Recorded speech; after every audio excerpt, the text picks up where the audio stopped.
from 109. Pascal, the three, good! All-star. Swatted by Boucher. Chris soaring in, finger roll. Little French pastry right there. Gotta love it. Bonjour. Mikey. Bonjour à toutes et à tous et bienvenue pour ce Dino Talk, le grand format. Alors on avait prévu un bilan de mi-saison, mais c'est vrai qu'on a laissé filer le temps et on en parlait hors antenne avec Alex. Le All-Star Break arrive plutôt aux 2 tiers de la saison. Alors c'est plutôt un bilan de 2 tiers de saison que l'on va faire aujourd'hui pour ce grand format avec, je l'ai déjà un peu spoilé, avec nous Alex de Raptors France de dinotalk.com. Salut à toi Alex. Salut Mike, salut tout le monde. Avec nous également aujourd'hui, on n'est pas dans les petites émissions de semaine, on a sorti l'Armada et je suis allé chercher Patrick Bizindavi, mon collègue de Choc FM qui couvre les matchs sur Toronto avec moi. Salut à toi Patrick. Salut Mike, salut à tout le monde. Et enfin, pour terminer, on garde le meilleur pour la fin, le boss de Raptors France, Victor. Salut Vic. Je réfute le meilleur pour la fin, mais bonjour à tous, un plaisir d'être de retour. On va lancer tout de suite le sommaire du jour. On a de quoi parler avec ces 2 tiers de saison déjà passés et surtout une saison des Raptors qui nous a donné du fil à retordre, surtout émotionnellement. On va parler en premier quart-temps de ces 2 tiers de saison, cette saison écoulée des Raptors. Chacun va nous donner un peu son sentiment général et puis ensuite on donnera une déception chacun et une satisfaction. Il faut quand même en trouver cette année, il y en a malgré tout. Donc voilà ce dont on va parler pour ce premier quart-temps. En deuxième quart-temps, on va revenir sur la date limite des transactions, comme on dit en français, la trade deadline. Est-ce qu'on est satisfait de ce qui a été fait? Est-ce que c'était nécessaire? Est-ce qu'on aurait pu faire ça plus tôt? Et on donnera chacun des impressions sur les nouveaux joueurs. Il y en a pas mal. Donc on aura de quoi faire, on verra comment on distribue la parole. En troisième quart-temps, on va parler de notre entraîneur Darko Rajakovic. Bon anniversaire à lui, on tourne le 22 février, c'est son anniversaire, mais ce sera publié normalement le 23. Donc bon anniversaire à lui quand même, puisque le moment où on parle, c'est son anniversaire. On parlera de son style de jeu, est-ce qu'il a maintenant l'effectif pour mener à bien son projet de jeu? Est-ce que c'est l'homme de la situation pour la reconstruction? Et est-ce que son style de jeu est viable à l'avenir? Avec un petit point d'interrogation sur la défense, je vous spoil déjà. Et enfin, en quatrième quart-temps, on va parler de cette fin de saison. Qu'est-ce qu'on attend de ces 27 derniers matchs à jouer des Raptors? À l'heure où vous écouterez ce podcast, ils en auront déjà joué peut-être un, voire deux de plus, puisque ce soir, ils affrontent les Brooklyn Nets et demain, aujourd'hui, quand vous écouterez ce podcast, en tout cas si vous l'écoutez à sa sortie, ils affronteront les Hawks d'Atlanta du côté de la Géorgie. Voilà, le tour du sommaire est fait. On peut commencer dès à présent avec le premier quart-temps, le bilan de cette saison aux 2 tiers. Je vais faire un rapide résumé de la saison et après je vais lâcher un petit peu la parole. Les Raptors affichent un magnifique bilan inattendu de 19 victoires pour 36 défaites. Ils occupent la 12e place à l'Est. Ils sont à 5 matchs du play-in. C'est Atlanta qui occupe la 10e place avec 24 victoires, 31 défaites. Et les Raptors ont connu, moi j'ai envie de dire, une saison en 3 parties. Les 10 premiers matchs, c'était plutôt intéressant avec une équipe qui défendait plutôt bien, mais qui était catastrophique en attaque. C'était des chiffres historiquement bas, une attaque des Raptors qui ne fonctionnait pas du tout, et Darko qui a vraiment mis du temps à mettre ça en place. Au bout de 10 matchs, il s'est rendu compte pour moi que, en fait, il avait Pascal Siakam dans son équipe et que c'était pas un role player. Et au final, l'attaque s'est un peu recentrée sur Siakam, alors que sur les 10 premiers matchs, ça tournait beaucoup autour de Scottie Barnes. Et il y a eu un temps d'adaptation pour que les Raptors trouvent leur rythme avec Barnes et Siakam qui ont commencé à être plutôt efficaces ensemble, mais malheureusement, il y a cette trade deadline qui arrivait et les Raptors qui ont pris les devants puisqu'ils ont fait leurs échanges très tôt. OG Anunoby est parti, puis Siakam est parti à un mois quasiment de la deadline. Et des Raptors qui sont rentrés en mode vraiment reconstruction, qui ont pris une autre direction. Mais au final, le point commun de ces trois périodes, c'est que ça ne fonctionnait pas, puisque les Raptors, on le rappelle, n'ont pas encore cette saison gagné 3 matchs de suite. C'est quand même le running gag de la saison, puisque Darko Rajakovic, c'était proche du début de la saison, hein, avait promis un repas à ses joueurs, la pizza party, dont on parle souvent en rigolant maintenant. Et en fait, ils n'ont pas encore eu l'occasion de la faire, puisque les Raptors n'ont pas gagné 3 matchs de suite cette saison. Allez, c'est parti, donnez-moi déjà votre ressenti. Est-ce que vous êtes déçu? Est-ce que vous l'avez vu venir? Dites-moi tout, on va commencer avec Alex. C'est un peu particulier parce que on peut pas dire qu'on est surpris vraiment, dans le sens où on savait bien que de toute façon cet effectif-là, à moins de surperformer, n'allait pas prétendre aux premières places de l'Est. Mais dans le contenu, il y a quand même une impression, encore une fois, d'inconstance qui est assez effrayante. Tu l'as dit, il y a eu un premier début de saison où l'attaque était catastrophique, vraiment abominable, ça fait mal aux yeux. Et puis, la montée en puissance de Pascal Siakam a fait beaucoup de bien. Sauf que le problème, c'est que Pascal Siakam ne faisait plus partie des plans à long terme de Toronto, et ce, depuis plusieurs mois. Donc, on en arrive à cette trade deadline où, en fait, les choses sont, entre guillemets, inévitables. Même si on a eu la surprise de voir OG Anunoby transféré, du moins en premier, par rapport à Pascal Siakam et aux autres qui sont arrivés par la suite. Mais on savait tous que Siakam allait porter un autre maillot après le 1er février. Donc, c'est difficile de s'emballer quand ça va bien parce qu'on sait très bien que ça va changer. Et en même temps, c'est triste de se dire que la gestion du cas Pascal Siakam a été catastrophique, quoi. Donc, on est un peu sur une saison sans saveur, même si ça va un petit peu mieux, on en parlera dans les côtés un petit peu plus positifs. Il y a quand même toujours quelques points qui donnent des éclaircies, mais c'est vrai qu'on est un peu dans cet état d'esprit de se dire est-ce qu'il n'aurait pas mieux valu prendre une direction plus claire plus tôt? Parce que là, on a encore des échéances, on va en parler, mais la draft de cet été, on ne sait toujours pas si on aura notre choix ou pas. Donc, on a un peu cette sensation de se dire, est-ce qu'on a fait des choix qui ne sont pas arrivés un petit peu trop tard? Patrick, je sais que toi, tu es toujours un grand optimiste. Comment tu imaginais cette saison en début d'année et comment tu réagis à ce qui s'est passé au final? Est-ce que tu as été très déçu? Comment tu l'as pris? Bon, moi, c'est vrai que bon, je suis en général optimiste, mais je m'attendais à beaucoup mieux. Parce que bon, à la mi-saison, on a eu un nouveau coach et puis était dans les publicités, c'était la personne qui allait révolutionner l'attaque des Raptors parce que d'après Masai, les joueurs étaient selfish, comme il le disait. Et puis, on a un meneur de jeu, Schroeder, qui vient. Bon, c'est pas Fred VanVleet, mais on s'attendait à ce qu'avec cette équipe, la continuité avec Pascal et Oji, en plus de Scotty Barnes, que ça allait beaucoup mieux. Et j'étais très, très optimiste durant la pré-saison. Je ne pense pas qu'ils aient perdu aucun match pendant la pré-saison. Je me suis dit, oh, il faut que ça continue comme ça. Mais je pense qu'après les 10 premiers matchs, là, on a vu que pour moi, c'était la confusion. Voilà. Parce qu'on savait déjà que le futur, on mise sur Scotty Barnes, mais la gestion de Scotty et de Pascal, ça a été vraiment une confusion totale. Il y a des fois, toi et moi et Mike, on était au match et puis on se disait, comment se fait-il que durant tout le dernier quart-temps, Pascal il ne reçoit aucune passe, il n'est pas dans les plans pour gagner le match. Et souvent, Darko disait, il faut trouver la balance entre gagner aujourd'hui et le développement. Donc, ils ont essayé pas mal de choses, mais comme tu l'as dit, Marc, la défense, ça allait, mais l'attaque, c'était fou.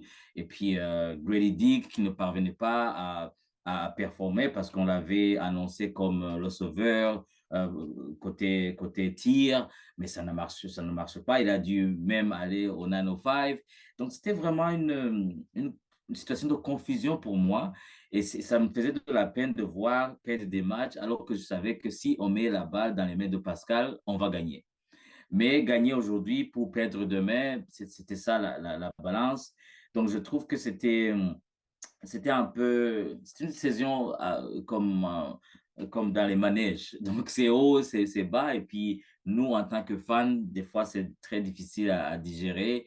Mais dans tout ça, ce que j'ai beaucoup aimé, c'est le professionnalisme de Pascal. Il ne s'est jamais plaint. Il n'y a pas eu de presse négative par rapport à ce qu'il disait. Il a toujours été professionnel. Il a joué comme il joue toujours. Et puis, côté émotion, le départ de Oji, Pascal, nous, on les a côtoyés pendant des années, ça fait de la peine de les voir partir, mais comme Alex l'a dit, on comprend que ils n'étaient plus dans les plans des Raptors, mais les perdre, c'était dur. Je dois dire, c'était dur, mais donc le côté positif, si on peut déjà y aller, c'est que là où ils sont partis, ils font du bon travail. Vraiment, Oji a changé sa perception d'abord par rapport aux fans. Et puis, Precious Achiuwa, qui joue comme un All-Star à côté New York. Euh, Dommage pour Flynn, qui n'a pas pu être au niveau. Mais en tout cas, c'était vraiment un début de saison chargé d'émotions, des hauts et des bas. Mais ce qu'on a déjà, c'est quand même, il y a du potentiel. Très bien, très bien. Victor, je vais te lancer sur quelque chose qui a touché du doigt Patrick. Est-ce que, au final, et on en a beaucoup parlé hein, dans les émissions avant la saison, est-ce qu'au final, c'était pas un problème de construction d'équipe? On en a beaucoup parlé autour de Siakam et Barnes, qui a fait que, bah, au final, c'était inévitable de se séparer de Pascal. Et soit tu peux repartir là-dessus, sinon tu peux me donner aussi également ton ressenti. Prends-le comme tu veux. Je te lance la balle et t'en fais ce que tu as envie. Non, mais je pense que de toute façon, tout a été plus ou moins dit, hein. Alex et Patrick ont été très, très clairs, hein. Il y avait une sensation où il fallait que, au bout d'un moment, il faut que le pansement soit arraché. On a longtemps vécu avec l'espérance d'un retour d'une grande équipe de 2019. Pascal a longtemps fait illusion, même si lui reconnais toujours beaucoup de talent, un humain exceptionnel et un professionnel, comme l'a dit Patrick, qui n'a jamais menti, qui a toujours été clair avec la franchise. Moi, c'est vrai que oui, cette situation de transition, elle est aussi difficile à vivre. De toute façon, il y avait deux possibilités après un titre. C'est tu reconstruis ou tu continues sur la situation. Et je pense qu'à partir du moment où Kawhi est parti, il fallait repartir de zéro pour reconstruire clairement. Après, le Covid a fait que, Tampa Bay a fait que, c'est difficile. Mais je pense que cette situation, enfin, la transition se fait. Elle ne se fait pas sans douleur, puisque j'apprécie énormément les joueurs qui étaient OG Anunoby et Pascal Siakam. Même Achiuwa avait montré voilà, de belles qualités, mais je pense qu'il n'avait pas été utilisé dans les bonnes conditions. Et je pense que Malakai Flynn, voilà, il a peut-être pas le niveau pour être un solide remplaçant NBA. Peut-être qu'il aura sa chance, à mon avis. Je pense que c'est un profil plus peut-être Euroleague. Il aura toute l'occasion, à mon avis, d'apporter peut-être en Europe. Et je pense que ça peut être un grand bienfait pour sa carrière.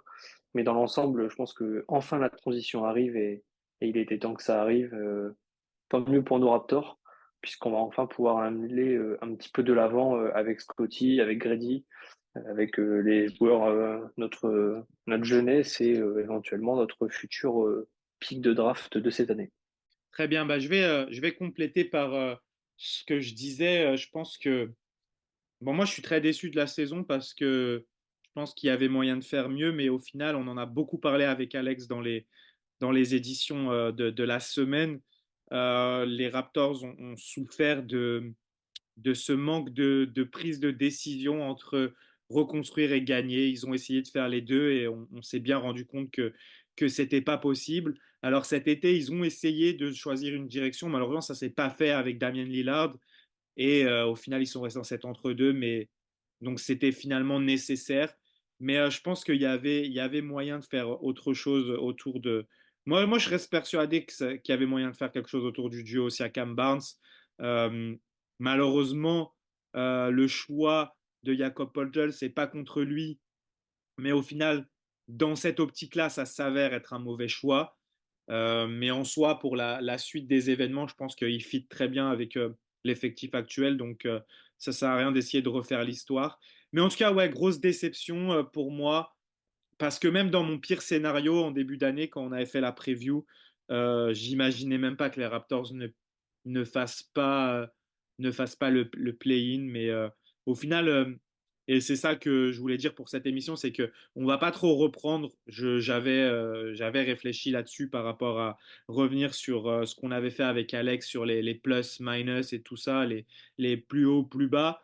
Mais au final, ça a plus aucun sens parce que la saison des Raptors a complètement déraillé et maintenant on est sur complètement autre chose. Donc voilà, grosse déception pour moi, effectif qui a été mal construit, en tout cas aussi mal construit par rapport à un style de jeu de l'entraîneur. Ça, on va en reparler en troisième quart-temps et on va commencer avec vos déceptions sur l'année.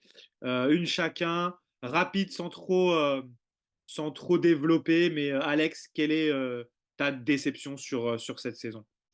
Bah, je vais peut-être vous surprendre, mais Scotty Barnes me déçoit. Alors, je vais modérer mes propos parce que je sens que je vais déclencher certaines réactions. La guerre. Il fait une bonne saison statistique. Il est All-Star. Il y a aucun problème là-dessus. Mais j'ai tendance à penser que s'il y avait un créneau où il aurait pu dire, OK, maintenant c'est mon équipe, sans manquer de respect à Pascal Siakam qui était encore là ou à quoi que ce soit. Il y a encore trop de moments où Scotty Barnes passe complètement inaperçu et des moments où en fait il lâche complètement les chevaux et on se dit mais il est inarrêtable.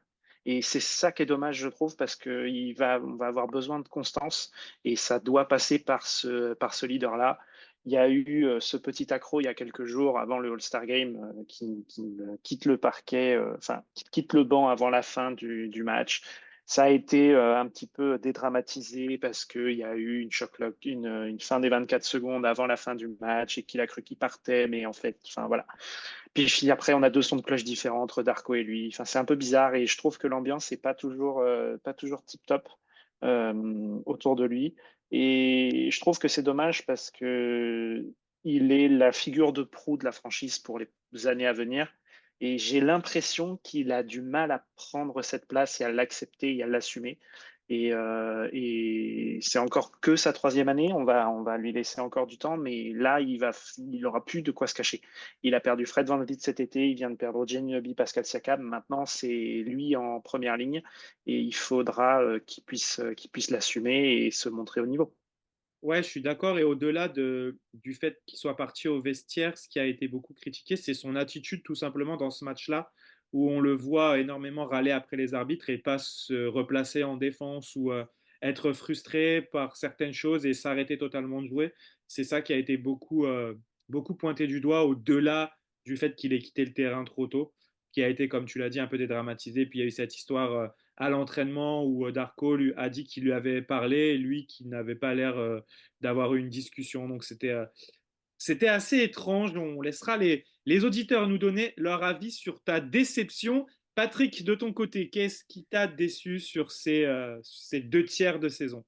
Oui, la grosse déception pour moi, c'est la défense. Parce que on était habitué à une équipe de Toronto qui défendait sous Nick Nurse. Même avant Nick Nurse, la défense était vraiment l'identité de l'équipe de Raptors.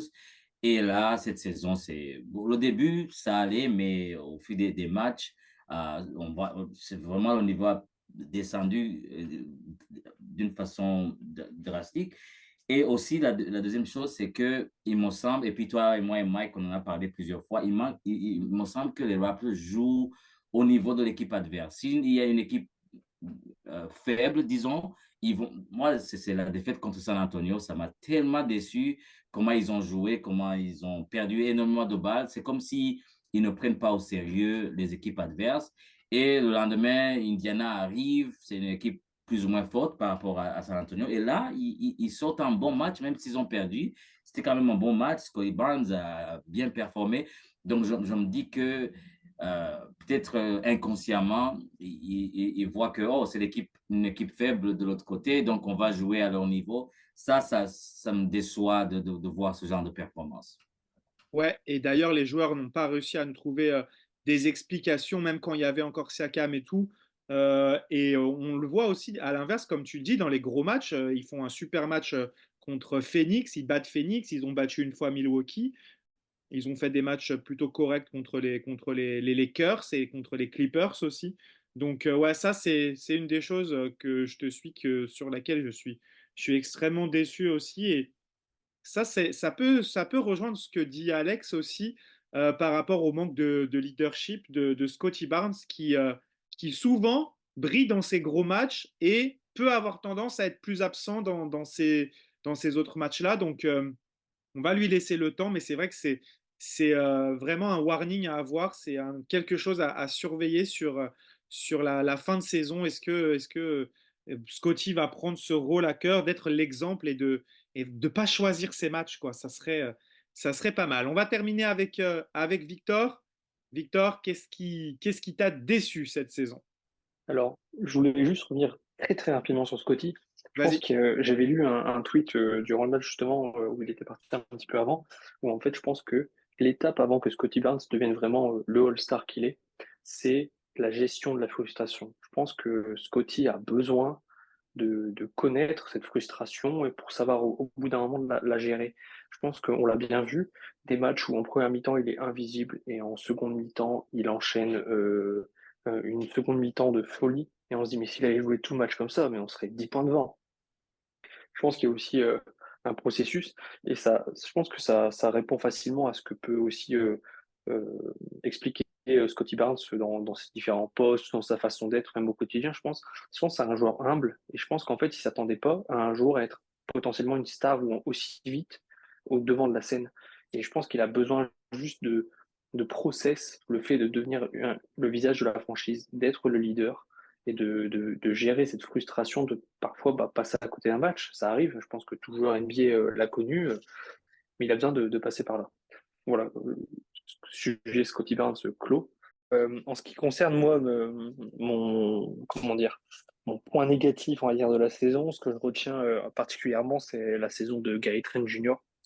J'arrive pas en fait à comprendre. Je pense que c'est surtout de la frustration de ne pas comprendre ce qui se passe, parce qu'en fait, Gary Trent, on savait qu'il avait opté pour une saison parce que on avait l'impression qu'il voulait continuer sur sa lancée avec les Raptors. On sentait qu'il y avait une bonne intégration, qu'il était vraiment fondu dans le collectif, qu'il voulait faire une grosse année avant renégociation de contrat, free agency, tout ça.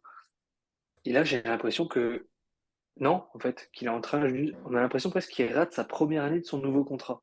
Je ne sais pas si vous voyez un petit peu l'idée, c'est un peu ce qu'avait connu un peu Pascal Siakam durant la première année de son nouveau contrat.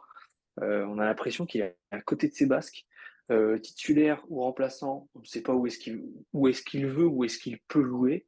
On a l'impression qu'il n'est pas complémentaire, alors qu'on sait très bien qu'il est capable de gros coups de chaud. C'est un tireur, c'est un shooter.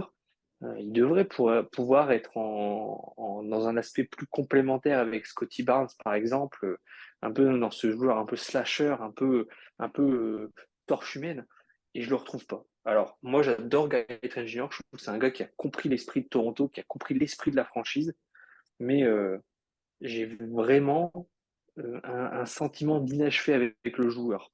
Et c'est pas faute de. Moi, je pense qu'au bout d'un moment, on peut soutenir le joueur autant qu'on veut. Je pense que ça a ses limites quand même. Et là, on commence à être très déçu de sa part. Et en fait, c'est là où on se rend compte. On savait il aurait pu être sur la sellette pas pour la trade deadline. Il n'est pas parti apparemment à cause des offres trop peu ou même quasiment pas d'offres, tout simplement. Et là, je me pose la question, mais qui va vouloir le payer et combien cet été? Parce que là, il va y avoir une grosse question. Et là, autant si les Raptors le perdent pour Walou, on sait tout, c'est le jeu.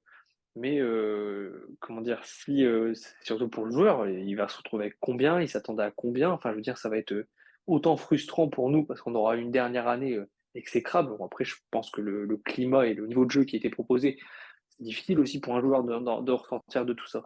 Mais là, il va avoir une vraie frustration personnelle pour le joueur, après la frustration collective que nous, en tant que fans, on a durant cette année et cette saison.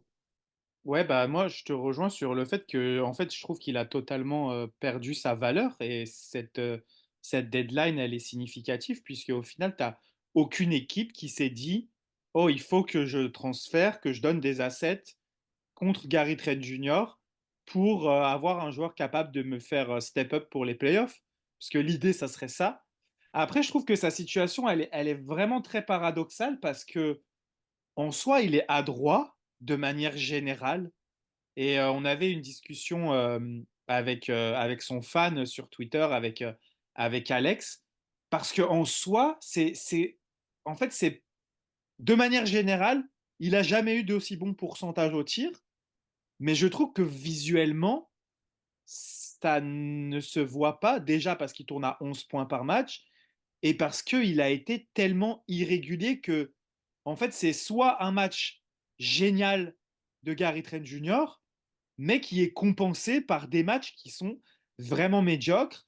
On peut mettre ça aussi sur le dos de Darko Rajakovic qui l'utilise vraiment exclusivement comme spot-up shooter. Il a très peu de jeux en 1 contre 1 où il peut prendre ses tirs à mi-distance parce que dans le jeu de Darko Rajakovic, il n'y a pas de ça et on a vu ça a été bénéfique à Barrett, on va y revenir après. Mais, euh, mais c'est très paradoxal et je pense qu'il y a une incompatibilité avec Rajakovic qui ne l'utilise pas à sa pleine mesure, déjà dans le temps de jeu et ensuite dans la façon de l'utiliser. Après, il ne nous a pas montré non plus en début de saison, malheureusement, quand il sortait du banc, euh, qu'il était méga fiable cette année dans ses actions en ISO et tout ça. Moi, ça reste débattable de dire que c'est un bon joueur d'ISO. Je suis pas certain et c'est compliqué, mais en tout cas, oui, là, quid de son futur, combien il va demander, combien il va recevoir, quelles offres il va avoir. Et en fait, au final, vu qu'il avait l'air de vraiment aimer Toronto et de vouloir y rester, le truc, c'est qu'on en a souvent parlé avec Alex aussi, il n'y a pas eu d'offre. On s'attendait à ce qu'il soit prolongé. En même temps, les performances n'ont pas poussé à ce que les Raptors se disent, comme toutes les équipes à la trade deadline, qui se disent, oh, il faut absolument qu'on le conserve. Donc moi, j'ai hâte d'être à cet été et de voir combien Gary va prendre et où, en fait. Je ne sais pas s'il pourrait rester à Toronto pour un faible montant. Moi, je pense qu'il devrait aller voir ailleurs parce que je pense qu'il pourrait trouver un entraîneur qui saura mieux l'utiliser que Darko Rajakovic. L'objectif n'était pas de faire des débats sur ces questions-là. On pourra y revenir dans d'autres émissions. On va enchaîner avec vos points positifs. Et je sais que Victor, tu dois bientôt y aller, donc on va enchaîner avec toi. Et puis après, si tu veux y aller, on te laissera. Quel est ton gros point positif pour toi? Enfin, ton point positif sur cette saison. Je pense que au début, je me suis posé la question si ça pouvait être un point positif, mais avec les matchs récents, ça l'est devenu. C'est la résilience de Grady Dick. Grady, je sais que quand on l'a drafté, on s'attendait à, comment dire, on s'attendait à avoir un immense shooter, le meilleur de la draft en tout cas, exceptionnel à 3 points, extrêmement efficace à Kansas. Euh, et en fait, on s'est rendu compte qu'il n'était pas en fait prêt. Je pense que c'est aussi une réalité, hein, c'est de se rendre compte que les joueurs universitaires ne sont pas toujours prêts à la NBA. La NBA, c'est un monde à part, c'est une ligue à part, une éthique de travail à côté. Et je comprends aussi pourquoi aujourd'hui la NBA essaie aussi de créer des alternatives à l'entrée des joueurs universitaires ou en tout cas des jeunes joueurs via l'équipe qu'ils ont créée en G-League, j'ai plus le nom, mais en tout cas, Ignite. voilà, il y a des alternatives. Et tout ça, en fait, Grady l'a compris quand on l'a envoyé chez les en G-League. Enfin, on réutilise la G-League comme un véritable incubateur, comme une préparation vers la NBA.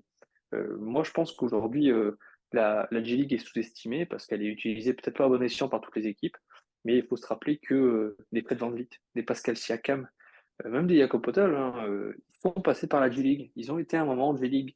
On sait que Siakam il a quand même passé pas mal de temps en G-League. On sait que Fred VanVleet a passé aussi beaucoup de temps. Et pour quel résultat? Pour des joueurs qui ont beaucoup appris et qui aujourd'hui prennent énormément d'argent. Et surtout, leur niveau de jeu est aussi assez élevé. Et là, Grady, depuis quelques matchs, il revient et il nous les met les 3 points. Et il est efficace. Et il va faire sa dizaine de points en sortant du banc. Et c'est tout ce qu'on lui demande pour une première année. Quand moi, je suis désolé, Grady Dick, dans un match, il me sort 12 points. Allez, il met 3 sur 5 à 3 points. Et voilà, fin du match. Bah, qu'est-ce que tu veux demander de plus à ce rookie? Et c'est un gamin qui n'a pas lâché. Parce que je pense qu'on a connu quand même beaucoup, beaucoup de pics entre 1 et 20 qui ont connu justement ce démarrage compliqué, cet envoi en G-League pour la plupart du temps, ou même des fois fin de banc, et qui ne sont jamais revenus, qui n'ont jamais su rebondir après ça. Ça peut être très difficile mentalement, on le sait, de voir son niveau tellement loin de ses coéquipiers et d'avoir besoin de faire ce travail sur soi-même. Donc c'est la résilience que j'aimerais amener, même si je pense que Grady a encore beaucoup de progrès à faire. Mais heureusement pour lui, il a su prendre cette occasion de. Il l'a pas pris comme une punition, il l'a pris comme juste une partie de son développement et un chemin à suivre. Je pense qu'aujourd'hui, on a besoin de joueurs comme lui. On sait qu'à Toronto, on a eu longtemps du mal avec le shoot à 3 points.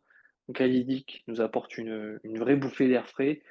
Au-delà d'avoir un nom exceptionnel quand on live tweet, ça reste un joueur extrêmement attachant. On le voit jovial, toujours de bonne humeur, sérieux, parce que visiblement il a réussi à développer durant sa première année.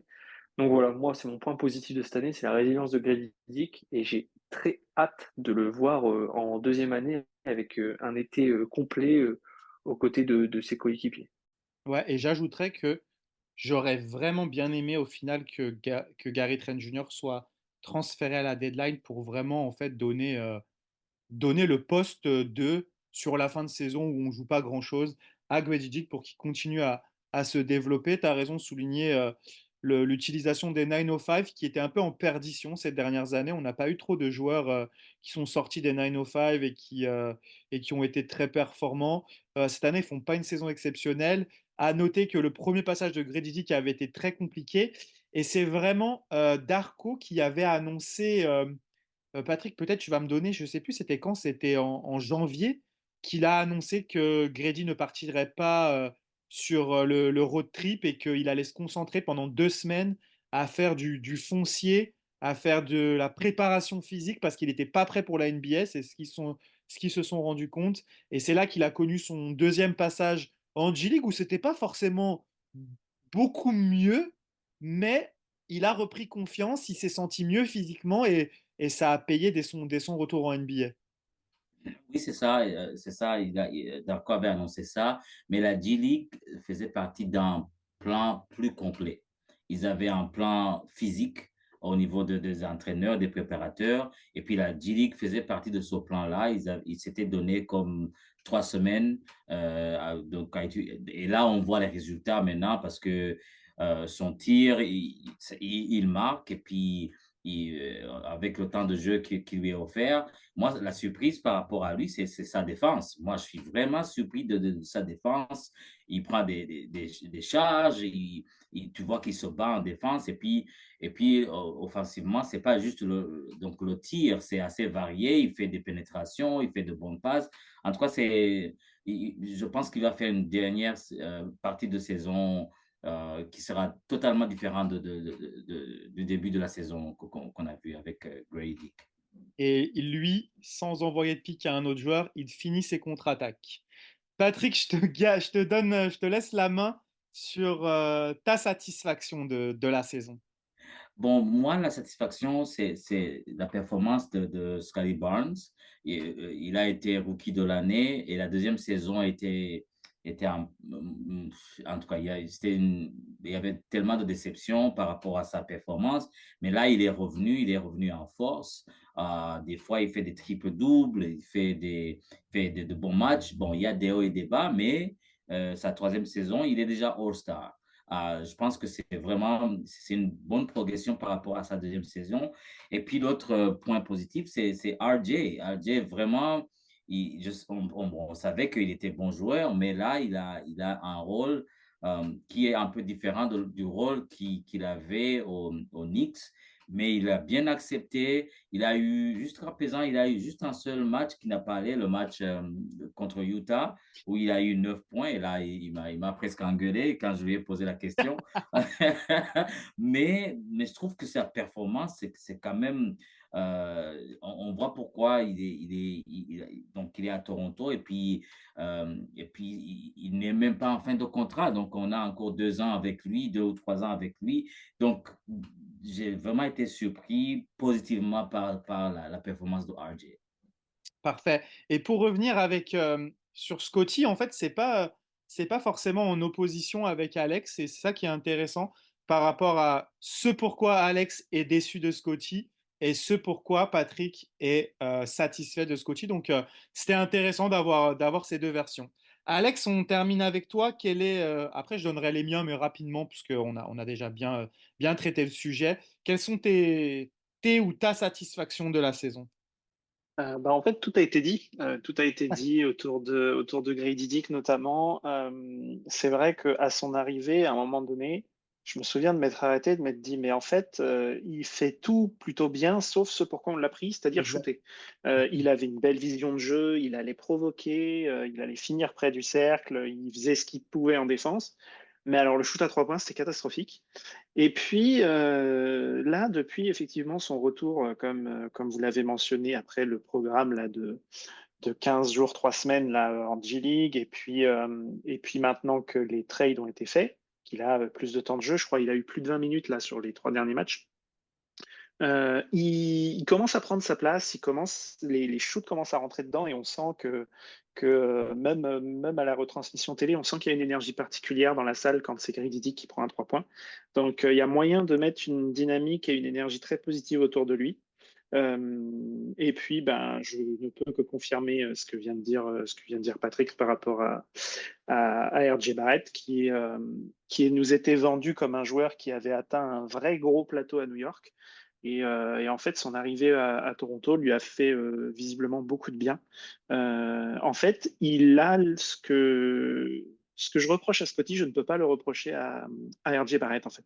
Il y a ce côté énergie, ce côté mindset de tueur et de ne rien lâcher jusqu'au bout et d'être dedans de la première à la 48e minute tous les soirs. C'est assez. Je pense que Scotty devrait s'inspirer un peu de ça.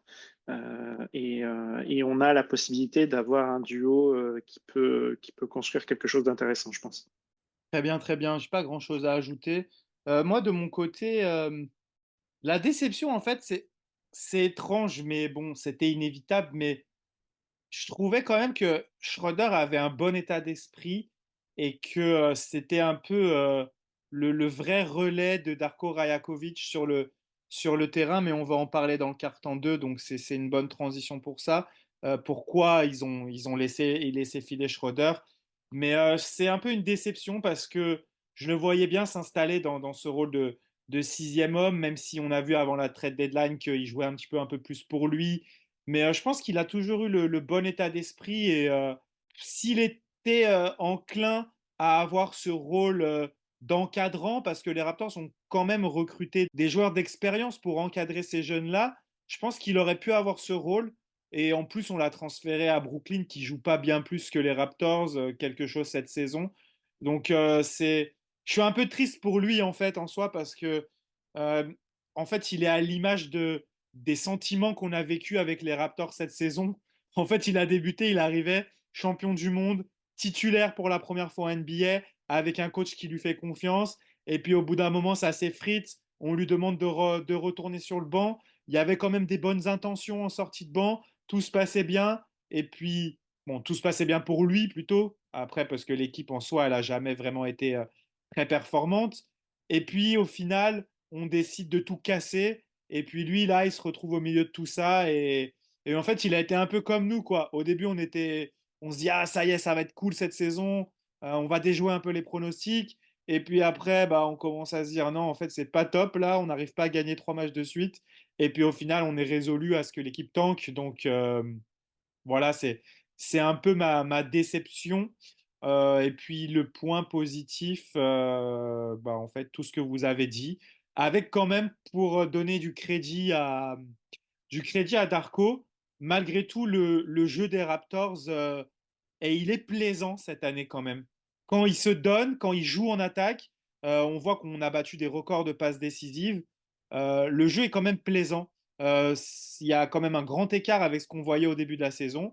Après, bien sûr, comme l'a dit Patrick, et moi en tant que grand fan de défense, je pleure toutes les larmes de mon corps quand je vois les Raptors en prendre plus de 120 ou 130. Mais ça, c'est un autre sujet qu'on va aborder après. On va passer au deuxième quart-temps. Deuxième quart-temps, revenons sur cette deadline. Là, ça m'intéresse parce qu'on n'en a pas forcément beaucoup parlé.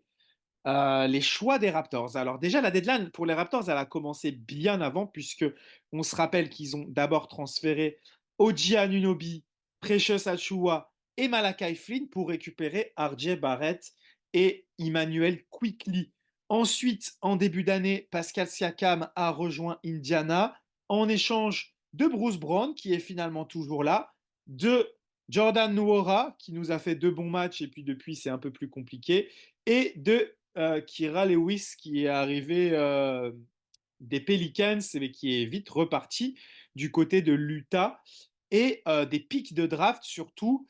Euh, et ensuite, pour finir, à la deadline, il y a encore eu du mouvement. Dennis Schroeder est parti contre Dinwiddie, qui n'est jamais venu. Les Raptors ont libéré 18 millions de salary cap pour l'été prochain.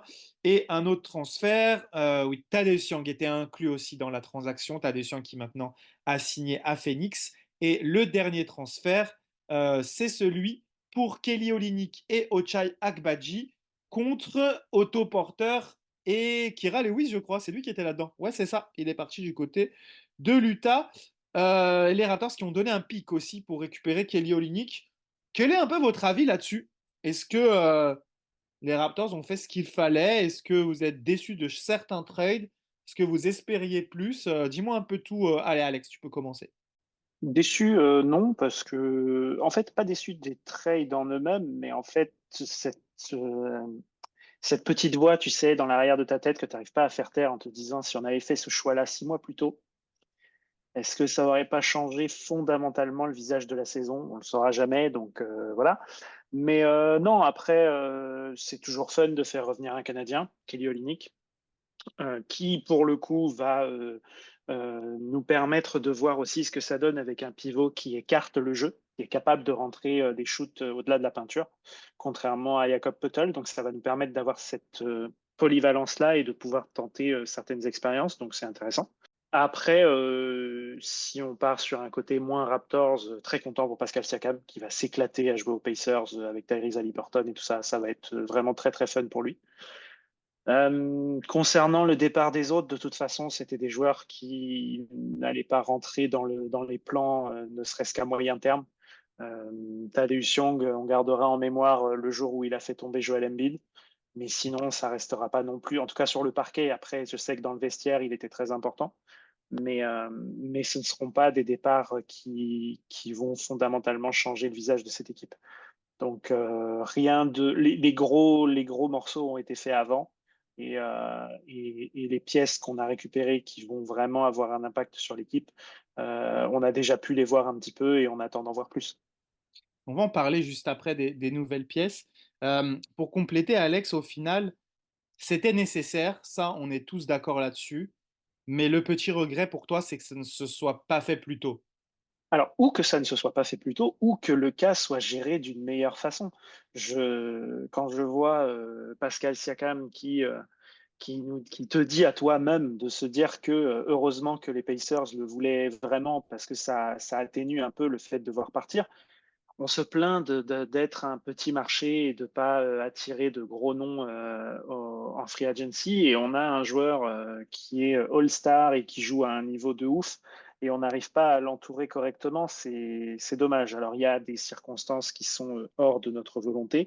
Je pense à l'année à Tampa, par exemple, qui n'a pas aidé du tout. Mais je pense qu'il y a aussi une construction d'effectifs autour de lui qui n'a pas fonctionné. Et c'est dommage. Maintenant, oui, c'est clair qu'au moment où on s'en est rendu compte, En fait, je ne vais pas revenir jusqu'à ce que disait Victor tout à l'heure par rapport aux équipes qui, après un titre, doivent reconstruire, etc. Je ne vais pas remonter jusqu'au départ de Kawhi Leonard. Je vais remonter à la saison où on surperforme, en fait, la première année de Scotty. On surperforme et on accroche les playoffs et on fait un peu flipper Philadelphie, etc. Et l'année suivante, tout le monde se dit, ben, l'année 2 de Scotty Barnes, la progression de tout le monde de ce groupe-là, et puis on voit juste ce que ça donne. Je pense que c'est durant cette saison-là, donc il y a un an en fait, que la décision aurait dû être prise de non, ça va pas le faire. Fred VanVleet s'en va, est libre cet été. Siakam dans un an. S'il faut qu'on reconstruise, c'est maintenant. Et je pense qu'on a laissé passer un ou deux, voire trois trains avant de prendre la bonne décision qui du coup est devenue la décision qui s'imposait aujourd'hui, puisque après avoir perdu Fred VanVleet contre rien cet été, on ne pouvait surtout pas se permettre de refaire la même chose en 2024 avec OG Anunoby et Pascal Siakam. Donc on était pressé par le temps de devoir les transférer. C'est fait maintenant. Effectivement, si on avait pu prendre cette décision plus tôt, on aurait eu plus de marge de manœuvre et sans doute que la contrepartie aurait été meilleure. Totalement. Patrick, quel est ton regard là-dessus? Je sais que toi, tu es un peu un pro Maasai. Euh, Ouais. comment tu juges cette gestion? Il a répété hein, la trade deadline et c'est vrai qu'il n'a pas la même vision que beaucoup d'entre nous avaient en se disant que c'était peut-être l'année dernière qu'il fallait tout sauter. Il a répété qu'il voulait donner une chance à l'équipe de l'année dernière d'être compétitive. Est-ce qu'il s'est quand même pas un petit peu voilé la face? Qu'est-ce que tu en penses? Oui, c'est ça justement que j'allais dire. Il a voulu donner la chance à l'équipe de voir ce qu'elle pouvait faire, mais on a vu que finalement, ça n'a rien apporté. Mais il est aussi vrai que Masai a une perspective que nous, on n'a pas. Donc, il a plusieurs données, il prend en considération beaucoup de choses en même temps. Et comme il le dit toujours, en NBA, il faut une petite dose de chance parce que le timing, mais moi, le seul côté, bon, il y en a quand même pas mal, le côté positif de ces échanges, c'est que finalement, on a eu de la valeur en échange de OG, en échange de Pascal, parce qu'avec Fred, il est parti comme ça et on n'a pas eu de valeur en échange. Mais sinon, c'est ça. Je pense que le plus dur, c'est de trouver la balance. Est-ce qu'on attend? Est-ce qu'on donne une chance à l'équipe? C'est vraiment très difficile. Mais comme le disent certains de nos collègues anglophones, maintenant, il y a un plan. Il y a une vision. Et puis, la vision, c'est Scottie Barnes. Et puis, on essaie de l'entourer des joueurs à peu près de son âge. Et je trouve que le point positif aussi de ces échanges, c'est on a adressé le présent et le futur. Le présent, c'est Olynyk. Il offre quand même une présence qui, au niveau sur le terrain et en dehors du terrain, d'un vétéran qui peut donner tout de suite à l'équipe.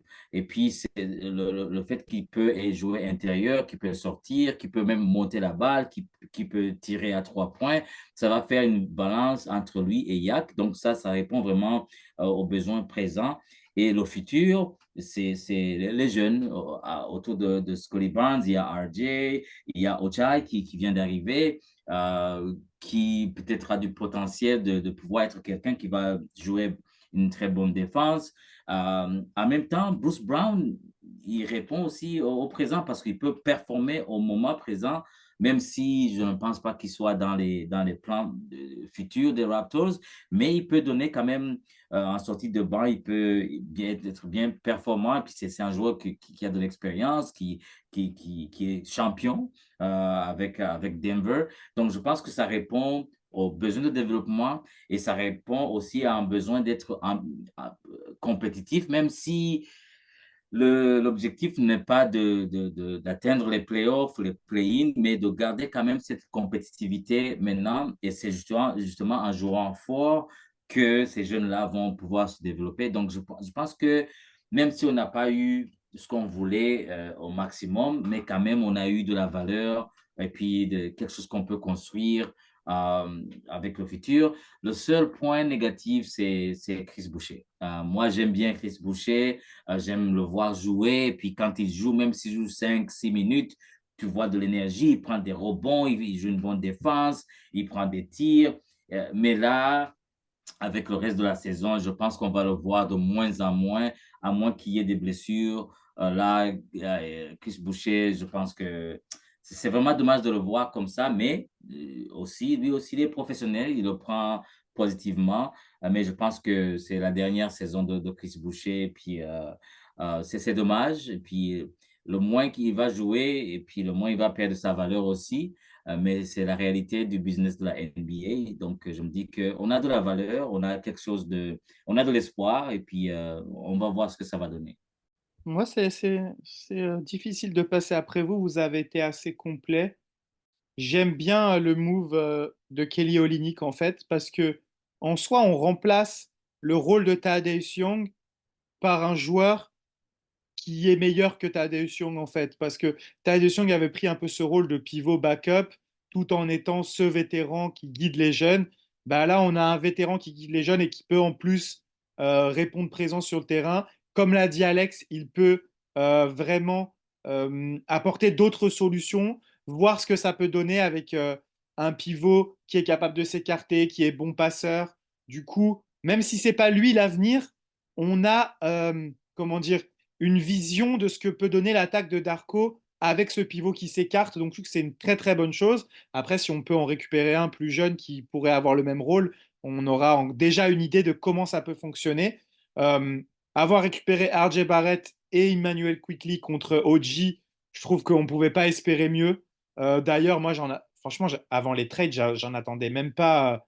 Je pensais même pas que c'était possible de récupérer des joueurs de ce niveau-là et avec vraiment un potentiel. Pour Siakam, c'est les pics les plus importants, je pense. Jordan Nwora, j'ai été un peu emballé au début, déçu par la suite, mais bon, je ne sais pas s'il est vraiment dans les plans, faudra voir. Et Ochai Agbaji, je ne vais pas m'emballer, mais pour l'instant, je suis déçu, mais il a presque pas joué. Mais il y a des trucs, je m'attendais à ce qu'il soit meilleur, notamment individuellement en défense. Je pense que des fois, quand t'es pas familier avec les systèmes, tu peux impacter au moins individuellement en tenant ton 1 contre 1. Et pour l'instant, bah, je ne suis pas satisfait, mais on va parler de la défense dans le carton 3. Rapidement, vos impressions sur les nouveaux joueurs. Alex, on en a déjà pas mal parlé, mais si tu peux résumer un peu ce que tu penses de chacun, de Emmanuel Quickly, RJ Barrett, on en a déjà parlé, donc tu n'es pas obligé de le refaire. Kelly Olynyk et Ochai Agbaji. Quels sont ton avis sur ces nouveaux joueurs? Si tu veux mettre un mot sur Bruce Brown et tout, tu peux y aller aussi. En fait, Emmanuel Quickly, il y a eu un très bon début et là, on a l'impression qu'il pêche un peu. Euh, Ça peut arriver, hein, c'est pas, il est encore jeune lui aussi, mais c'est vrai que sur le début, on s'est tout de suite dit, ouah, il apporte de l'énergie, le développement d'un potentiel, même Tyrese Maxey du pauvre, comme j'aime bien dire. C'est vachement intéressant.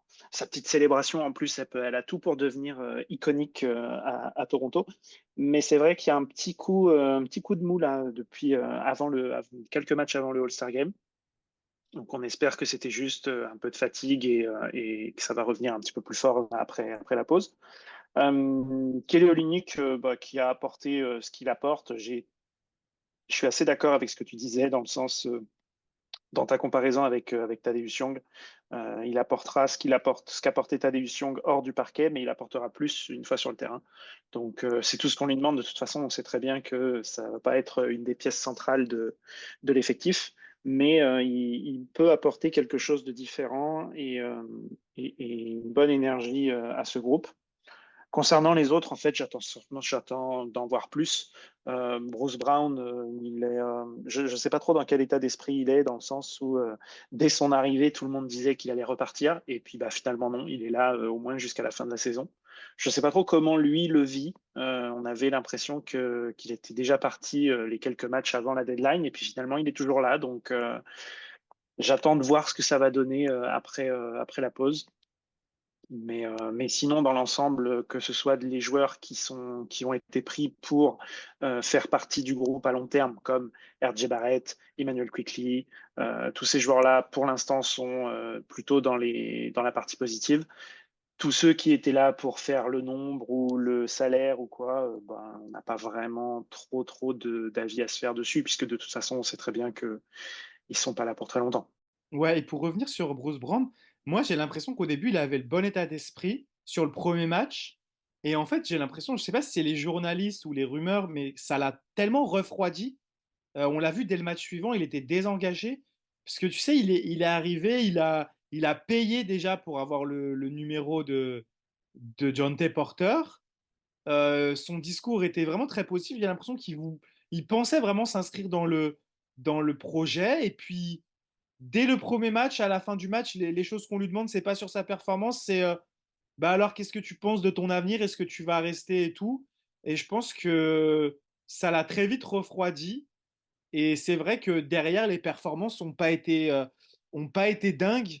Euh, j'ai l'impression qu'on lui demande de faire des choses qui sont pas aussi dans son rôle. Après, ça, c'est un peu le truc de Darko aussi, qui veut un peu du dépassement de fonction. Mais c'est ça qui est aussi paradoxal, c'est qu'il ne le fait pas avec Gary Trent. Donc c'est assez bizarre. Mais ouais, on voit Bruce Brown qui initie des pick and roll, qui va jouer du 1 contre 1, qui va prendre des pull-ups à 3 points. C'est assez étrange, mais ouais, voilà, je voulais juste revenir là-dessus pour lui. Et en ce qui concerne Emmanuel Quickley, ils en ont parlé hier après l'entraînement, et c'est quelque chose que j'avais déjà pointé du doigt. J'ai l'impression qu'il se cherche en tant que meneur titulaire. En fait, il était habitué à sortir du banc et à devoir juste à scorer, pas forcément gérer l'attaque. Et là, c'est un rôle complètement différent qu'on lui demande, et il faut encore qu'il trouve l'équilibre entre les moments, il l'a dit lui-même hier, entre les moments où il doit prendre ses tirs et les moments où il doit faire tourner l'équipe. Donc voilà, c'est un peu ça avec lui. Darko veut qu'il prenne plus de tirs à 3 points, je suis d'accord, il faut qu'il shoote plus, surtout avec les pourcentages qu'il a. Il faut qu'il progresse dans le drive, par contre, parce qu'il a un très bon flotteur, mais il a vraiment du mal à finir au cercle. Mais moi, par contre, pour l'instant, ce qui me dérange énormément, et après, on va en parler dans la partie suivante, c'est que défensivement, alors oui, on nous l'a vendu comme un joueur très intelligent off-ball, un capitaine de défense qui va placer ses coéquipiers, mais en un contre un, je suis désolé, c'est très très faible. Et c'est pas un manque d'envie, en fait, c'est simplement ses qualités en fait athlétiques dans les déplacements latéraux, dans la défense, qui fait que bah, c'est compliqué. Et le problème, c'est que, alors, je suis en train de déborder sur la partie suivante, mais le problème, c'est que c'est pas le seul à avoir ces problèmes-là défensivement. Donc voilà, là, c'est ça qui m'inquiète un petit peu. Après, on a quand même eu des matchs. Je m'emballe parce que c'est la partie suivante. Je reviendrai dessus après. Je m'arrête là, je vais donner la parole à Patrick sur quel est un peu ton avis d'un peu tous les nouveaux, si tu as des choses à ajouter. Oui, c'est ça. Bon, euh, et moi, je me mets à la place de Darko. Ça doit être vraiment compliqué de gérer une équipe avec autant de changements en 2, 3 semaines. Il y a eu tellement de changements que chaque fois, il se disait, c'est un nouveau training camp. J'ai Parce encore dit que, ça hier. et oui, c'est ça, c'est très difficile de gérer ça au niveau de la gestion en tant que coach, mais au niveau des joueurs eux-mêmes. Il y a une fois où RJ a lancé une blague, il dit, ça fait, je suis nouveau ici, mais je me sens déjà comme un des anciens, tellement qu'il y a eu de changements. Mais je me dis que le reste de la saison, et puis l'été qu'ils vont avoir, plus le training camp, ça va donner beaucoup, beaucoup de Summer League, s'il y en a qui vont participer à ça. Je me dis qu'on a un peu de temps de pouvoir développer tout ce monde, sachant que maintenant, il y a une vision plus claire. On sait que c'est l'équipe de Scotty Barnes. On sait que donc c'est une équipe jeune. Peut-être il y aura des mouvements donc à la fin de la saison avec probablement le départ de Chris Boucher. On aura quand même pas mal de nouveaux et probablement aussi le départ de Bruce Brown. Mais je pense que en grande partie, on a une idée de ce qu'on va avoir, du moins le reste de la saison et la saison prochaine. Et pour revenir au nouveau, je pense que je suis parfaitement du même avis que vous. Quickly, quand il est venu, il a apporté la joie, l'énergie à chaque tir. Il faisait sa petite danse et puis toute l'équipe, ça, et puis ils ont gagné. Mais avec le temps, bien sûr, il y a eu des blessures, mais je pense, je ne vois plus cette joie de pouvoir jouer, mais c'est peut-être le poids de la responsabilité aussi, de pouvoir être donc meneur titulaire. Mais aussi, il y a un changement de dynamique avec le départ de Dennis Schroeder. On n'a pas de meneur backup. Ce qui fait que, donc là, on essaie d'essayer des choses avec Scotty Barnes qui va gérer beaucoup plus le ballon. Des fois, c'est Bruce Brown qui va monter avec le ballon. Donc, c'est un peu une dynamique qui change et puis qu'il n'y a pas de continuité de jeu, de système. Donc, c'est comme il se recherche. Mais aussi, un autre point positif, c'est Darko, il a de l'expérience, mais je trouve qu'il a une bonne gestion des ressources humaines. Il te parle comme un humain. C'est quelqu'un qui est très approchable, qui a peut-être l'expérience dans le développement des joueurs. On sent que les joueurs lui font confiance. Et puis, c'est quelqu'un de bien lorsque tu lui parles, tu vois que c'est vraiment donc la personne qu'il faut. Et le fait déjà que donc les 2 tiers de la saison, on voit le jeu changer, il y a plus de passes, c'est juste des ajustements au niveau défensif. Et aussi, des fois, s'il doit défendre ses joueurs, il va défendre ses joueurs. Le match des Lakers, c'est une conférence de presse classique où il a vraiment défendu ses joueurs. Il a même annoncé que All-Star, que Barnes allait être All-Star et puis ça s'est fait. Donc, je suis de nature optimiste et puis je vois des points positifs par rapport au reste de la saison et puis à la fin avec l'été puis au training camp de l'année prochaine. Donc, c'est l'année prochaine on va voir le développement de tout ça. Pace of the League, il a dit pour Scotty Barnes. Je vais conclure là-dessus parce que tu m'as donné une belle perche. Je voulais en parler sur cette trade deadline. Pour moi, quand même, le fait de s'être séparé de Dennis Schroeder contre rien du tout, en fait, juste pour faire du cap space, ça, c'est vraiment ce qui symbolise le fait qu'on veut tanker. On a échangé un meneur de jeu qui peut t'apporter derrière ton meneur titulaire contre rien du tout. Donc, au final, c'est là, tu te dis, OK, le reste de la saison, c'est pour faire des expériences, même si Darko hier a dit j'aimerais que l'équipe aille chercher le play-in et ait de l'expérience en play-off. C'est le discours de façade, mais c'est pas forcément ce qui serait apprécié par le front office, à mon avis, puisque, on le rappelle, les Raptors doivent avoir un choix de draft dans les 6 premiers, sinon il partira du côté de San Antonio. Donc voilà, pour conclure sur cette trade deadline et ce deuxième quart-temps.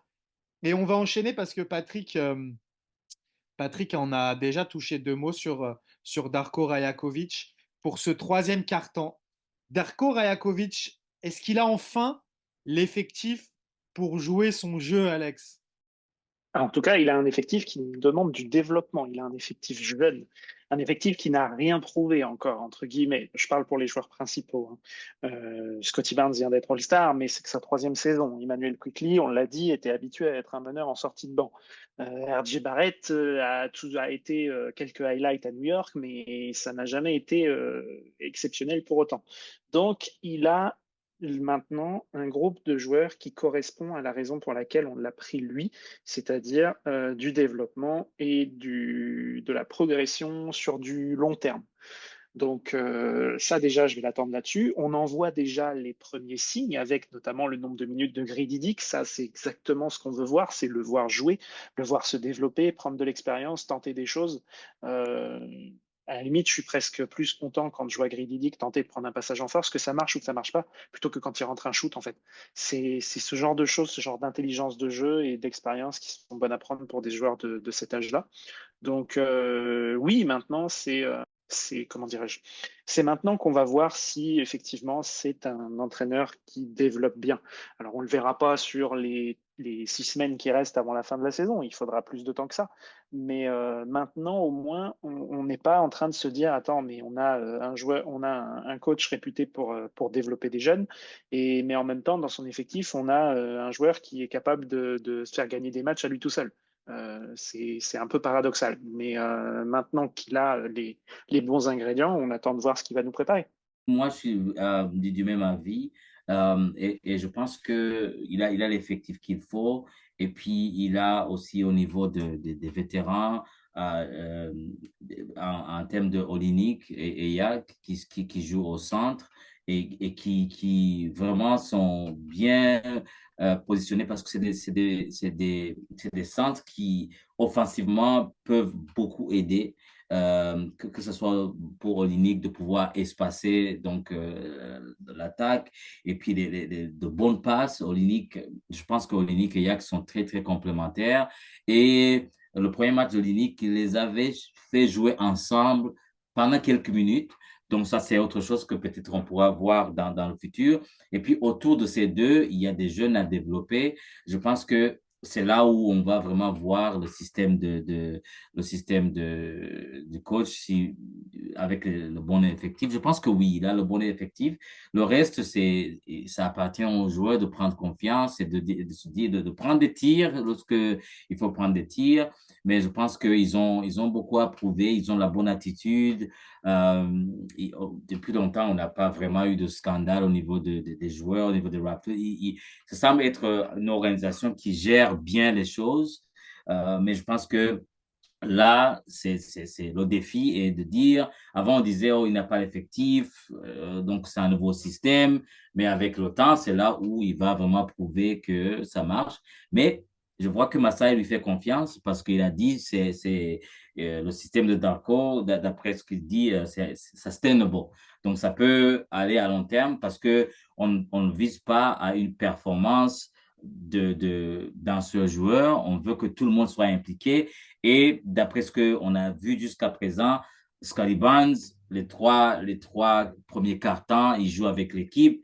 Et c'est le dernier carton où il devient Scottie Barnes. Donc, il peut faire 9 points les 3 premiers cartons. Et puis, à la fin du match, il en a 25 parce que le dernier carton lui appartient. Et puis, tout le monde comprend ça. Donc, je pense qu'il a l'effectif. Et puis, il y aura des petits changements à faire en fin de saison, mais je pense que là, on va avoir le temps de développer et puis de le voir faire des choses. Mais pour moi, le grand défi, ça va être la défense. Donc, on va voir, soit on amène des joueurs défensifs ou bien on amène des coachs qui peuvent apporter des changements au niveau des systèmes défensifs. Donc, on verra. Bah, tu as débordé sur ma question suivante. Parce que là, la question d'avant, je pense que vous y avez répondu. Est-ce que c'est l'homme de la situation pour la reconstruction? Je pense que en l'état des choses, oui, c'est un coach de développement, donc on va lui donner le temps de développer. Mais est-ce que son style de jeu, tu as parlé de sustainable en anglais, c'était ma question. Est-ce que son style de jeu est viable à l'avenir? Qu'est-ce que tu en penses? Oui, oui, mais avec des petits changements, surtout au niveau de la défense. Au Mhm. niveau de l'attaque, je pense que oui. Au niveau de l'attaque, ils peuvent bien jouer, mais s'ils marquent 100 points et ils en encaissent 110, ils vont perdre. Ils vont perdre, c'est ça, c'est sûr. Donc, je pense que son style de jeu peut marcher, mais à condition qu'on puisse revoir la défense. Parce que, euh, comme on voit avec Indiana, ils ont battu des équipes comme Milwaukee parce que tu clignes des yeux, ils marquent 10 points d'affilée sans problème. Mais de l'autre côté, pour défendre, ça, et c'était ça le secret de quand on a gagné en 2019, on avait Kawhi, oui, mais on avait quand même de bons systèmes défensifs de Nick Nurse qui ont fait qu'il y avait une balance en attaque et en défense. Je ne sais pas si Darko a un bon système défensif, je ne sais pas, mais c'est là où ce sera le défi de pouvoir, trouver des joueurs qui défendent bien, ou bien, sinon, trouver un bon système défensif. Sinon, offensivement, je pense que oui, ils jouent très bien. Ils me rappellent les belles années de San Antonio quand ils ont gagné en 2014. Ça me rappelle ces temps-là. Mais le grand défi, je pense, de son système, ce sera donc la défense. Bah voilà, là, tu as mis le pied dans le plat. C'était mon inquiétude et ma question en même temps. Parce que, en fait, est-ce que, ça c'est la grande question. Je pense que la réponse, c'est un peu des deux. Mais est-ce que la faiblesse défensive des Raptors, c'est le système ou est-ce que c'est le personnel? Et on pourrait avoir tendance à dire avec l'équipe actuelle, oui, c'est le personnel, mais ce qui me fait avoir des doutes, c'est que quand il avait le personnel, on rappelle qu'il avait quand même Oji Anunoby, Pascal Siakam qui est un défenseur intelligent, Precious Achiuwa qui avait fait des playoffs magnifiques contre Philadelphie défensivement. Quand il avait le personnel, ben, on n'a quand même pas eu une bonne défense. Donc moi, c'est là-dessus que je me demande si, comme tu le dis, est-ce qu'il n'y a pas besoin d'un autre coordinateur défensif?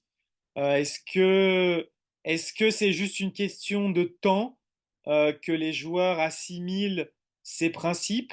Parce que malgré tout, c'est ça qui est paradoxal, c'est que de manière générale, on a une vision de cette défense des Raptors qui est vraiment faible, mais on a aussi deux, trois matchs ces derniers temps. Justement, le match, je sais plus, je crois que c'était contre Indiana, hein, où il y a eu des bons passages défensifs. Oui, Mais c'est le match oui, c'était Indiana. Oui, oui. c'est le match qui a suivi les tweets que j'avais fait pour critiquer la défense et que certains étaient venus me reprocher de ne pas accepter le nouveau style de jeu d'ailleurs. Mais, euh, mais ouais, c'est ça la question. Est-ce que c'est parce qu'ils ont été à des moments plutôt bons en défense? Est-ce que c'est une question de personnel? Est-ce que c'est une question de système? Moi aussi, j'ai souvent pointé du doigt cette saison des choix défensifs qui sont assez bizarres. Euh, des fois, tu as l'impression que on veut être un peu novateur et que ça fait un peu flop. Je pense à cet exemple que je donne souvent. Alex, il a dû me l'entendre dire au moins 4 5 fois cette année, c'est de mettre le meneur de jeu sur le pivot adverse. Et je me rappelle surtout contre Boston, Schroeder qui était sur Porzingis, et Porzingis, il shootait comme s'il n'y avait personne sur lui. C'était hallucinant. Mais je vois qu'il continue à faire ça avec Quickly et avec les arrières en général, de faire défendre les arrières sur les grands. Et je ne sais pas si c'est pour anticiper des switches ou des trucs comme ça, mais je trouve que parfois ça manque vraiment d'inspiration tactiquement. Donc voilà, c'est la grande question que je me pose. Alex, je ne sais pas si c'est trop compliqué, mais tu peux me donner ton avis là-dessus. Qu'est-ce que tu en penses? Est-ce que c'est une question personnelle? Est-ce que c'est une question tactique? En fait, à mon avis, la réponse, elle est les deux. Mais qu'est-ce que tu en penses, toi, de ton côté? Bah, en fait, moi, j'avais presque en tête que c'est autre chose, c'est-à-dire pour moi, c'est une question de priorité.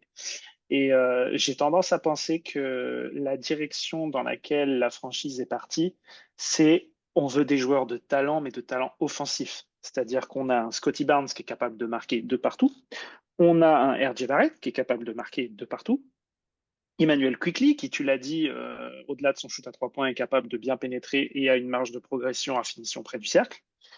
Et j'ai l'impression que après avoir été une équipe à une mentalité très défensive depuis les années avant le titre jusqu'à je dirais l'année dernière, on va dire, même si ça avait déjà commencé à se perdre à mon sens. J'ai l'impression qu'on a un peu switché de mentalité, de se dire maintenant on veut mettre des paniers et quand on saura bien faire ça, on développera la capacité à bien finir et à avoir une défense suffisamment solide pour comment dirais-je, euh, pour gagner des matchs. Parce qu'en fait, on s'est rendu compte que euh, avoir une défense bonne, sans être excellente, ça ne suffit pas pour contrecarrer une attaque exécrable.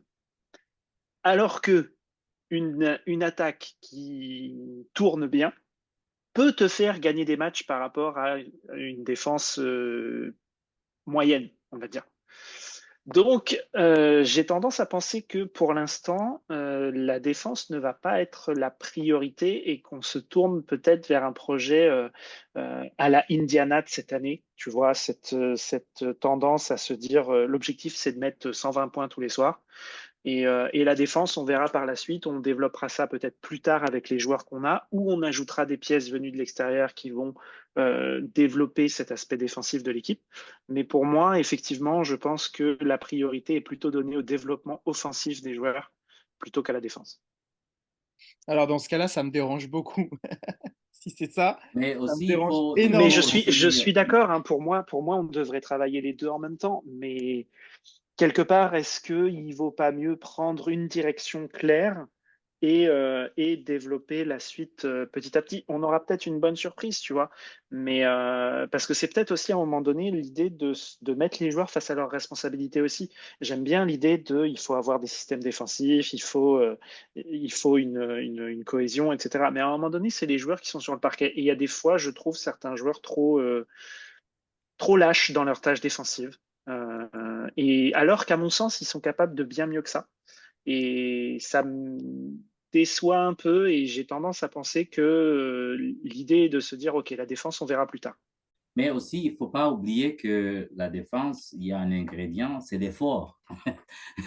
C'est l'effort, donc, Exactement, oui, c'est c'est ça. exactement ça. C'est ça, on peut mettre les systèmes qu'il faut, mais si les joueurs ne font pas l'effort, là, c'est autre chose. Et puis, des fois, on a l'impression qu'ils peuvent jouer pendant 2, 3 minutes une défense excellente, mais après, c'est parti.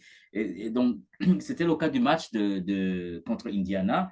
Il y a eu quelques 3, 4, 5 minutes où vraiment c'était excellent comme défense. Et puis, lorsque ça défend bien, l'attaque est facile parce qu'il y a des contre-attaques, il y a des paniers en transition, mais on voit que l'effort n'est pas là pour 48 minutes.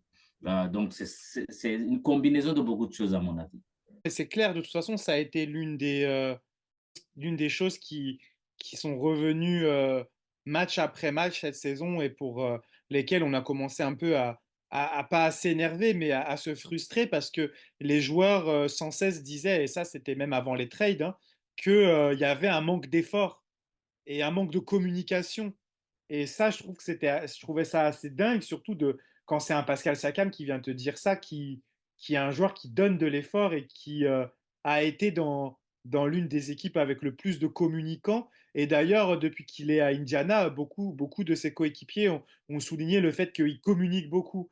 Donc c'est vrai que ça, c'est assez bizarre en fait de se dire que les problèmes défensifs viennent de l'effort. C'est assez inadmissible même, je trouve. C'est même depuis les trades. Je trouve ça, en fait, j'adore Chris Boucher et Patrick, tu l'as mentionné tout à l'heure. Il apporte toujours une énergie et une volonté qui fait beaucoup de différence. Mais ça, tu vois, pour moi, ça devrait moins se voir. Alors, c'est à mettre totalement au crédit de Chris Boucher, mais c'est pas normal que ce soit Chris Boucher en sortie de banc qui n'a pas joué depuis 10 jours qui rentre là-dedans et secoue tout le monde, quoi. C'est très bien parce que c'est le vétéran, c'est lui qui est là depuis 2019. Mais à un moment donné, des mecs comme Scotty Barnes, comme Emmanuel Quickly, comme RJ Barrett devraient avoir les dents qui rayent le parquet d'un bout à l'autre du terrain. Et il y a des soirs, on va dire, allez, 3 soirs sur 4, où c'est pas le cas. Ouais, complètement. Mais est-ce que c'est pas au coach aussi d'insuffler un état d'esprit à son équipe? Est-ce Oh, qu'il ça, en est c'est sûr. capable? Bonne question. Non, mais c'est vrai. Est-ce que Darko a l'aura, le charisme pour intégrer et avoir cet impact sur son groupe? J'en suis pas certain. Bah, c'est là Mhm. qu'on pointe du doigt peut-être un problème, c'est que on l'avait dit qu'il passait d'assistant à head coach et souvent le changement dans assistant head coach, c'est que tu dois plus être l'ami des joueurs, tu dois faire des choix et les mettre face à leurs responsabilités. Et moi, j'ai l'impression que parfois dans les discours, il le dit, mais t'as pas l'impression que c'est fait. Je sais pas si tu as cette impression-là, Patrick aussi. Des fois, on a l'impression il est trop l'ami de tout le monde et que je sais pas s'il se fait pas respecter parce que il y a une forme de respect quand tu respectes les gens, tu es gentil avec eux, tu leur expliques les choses. Mais est-ce que Darko, il est taillé pour être un head coach? Je pense que c'est très difficile de juger, de juger le peu de temps, parce que la majorité du temps est passé sans nous. Donc, il est avec les joueurs tous les jours. Moi, je me souviens au début de la saison, quand Chris Boucher jouait, des fois il ne jouait pas, mais Chris Boucher a dit que la communication avec le coach passe très bien et que il sait pourquoi il ne joue pas. Il sait pourquoi Darko ne joue pas de temps en temps. Il a un plan sur quoi il doit travailler.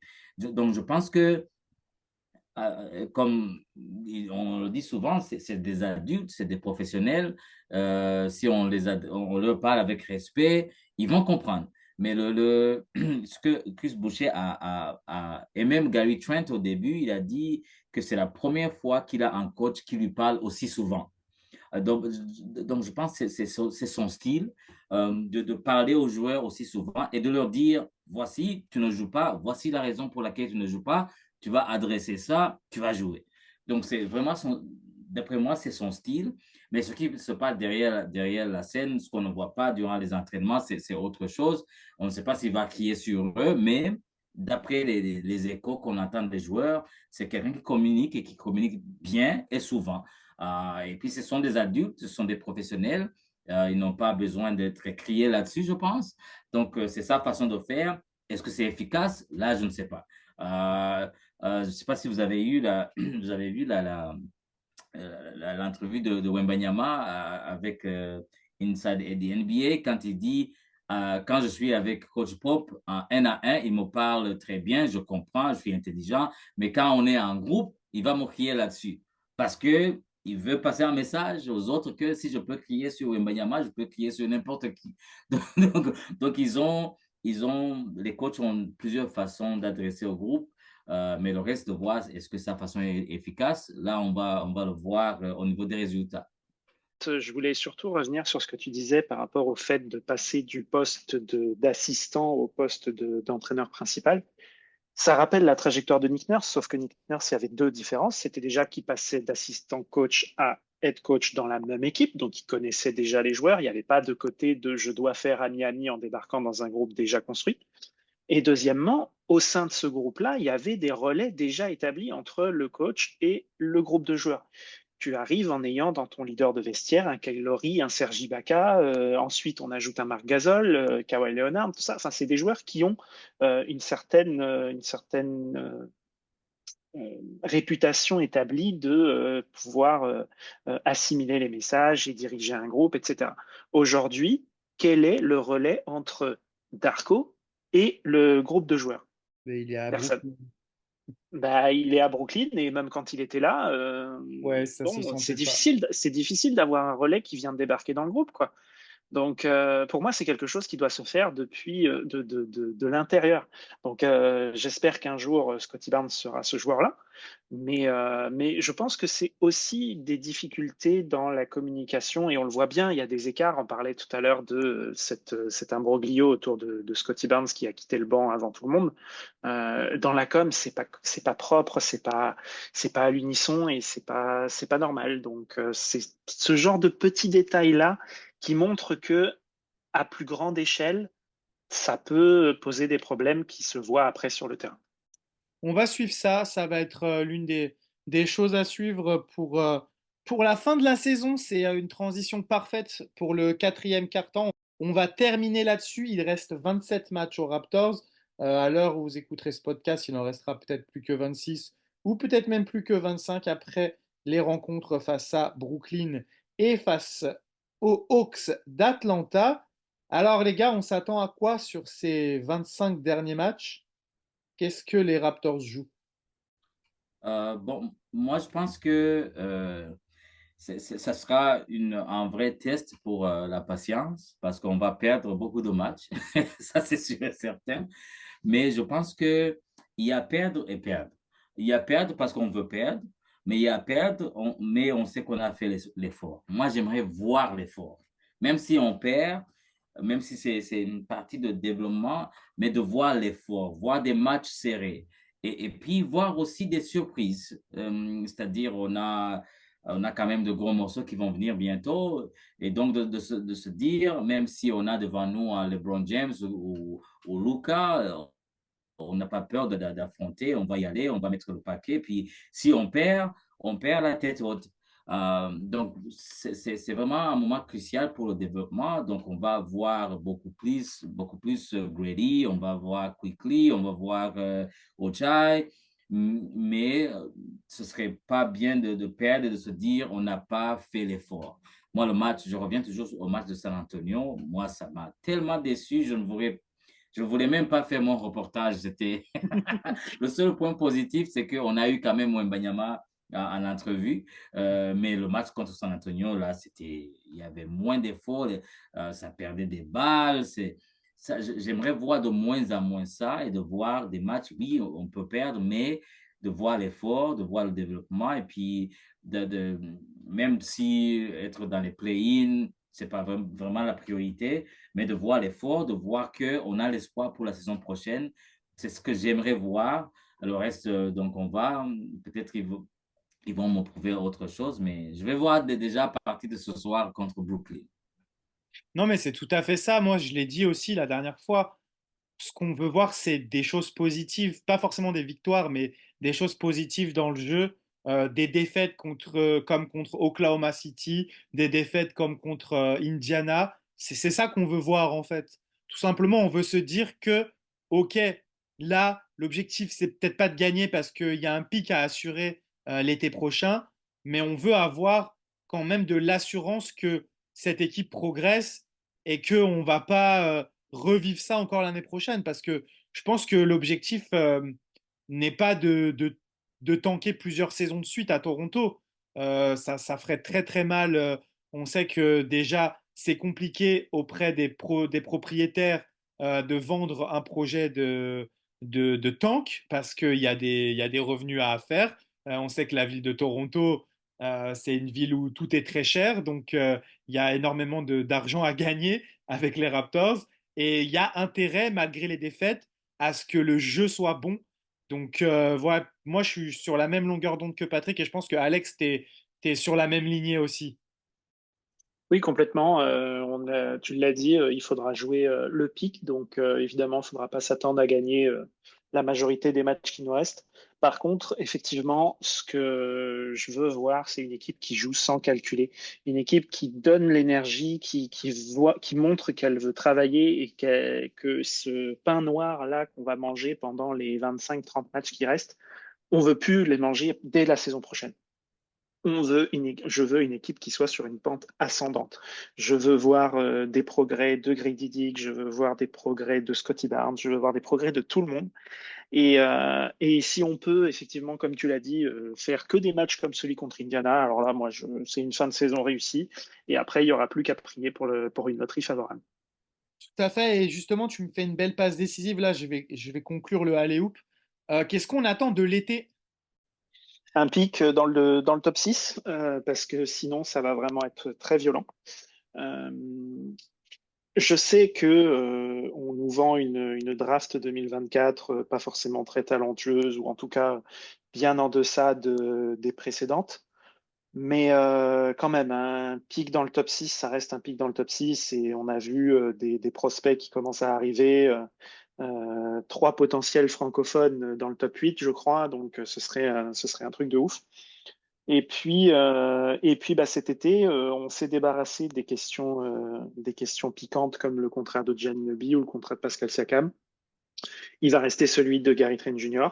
qui arrive à terme là, à la fin de cette saison, à voir ce qu'il va prétendre. Est-ce qu'il sera ouvert à rester? Si oui, il y a un moment donné où il va falloir se mettre autour de la table entre lui, Darko ou quoi que ce soit pour définir un rôle clair et exactement ce qu'on attend de lui, ou ce que lui attend dans son rôle.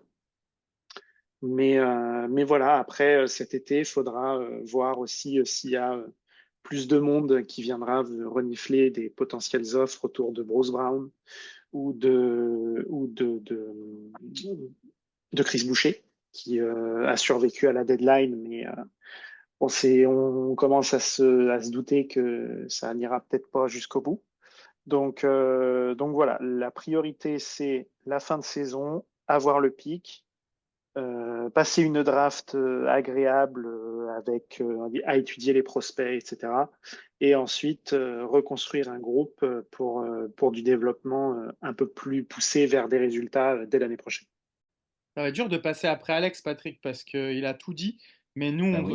on va rester vraiment optimiste à l'idée de peut-être récupérer un Français à la prochaine draft. Ça serait juste fantastique pour nous d'un point de vue journalistique. Oui, pour des raisons plus égoïstes pour nous.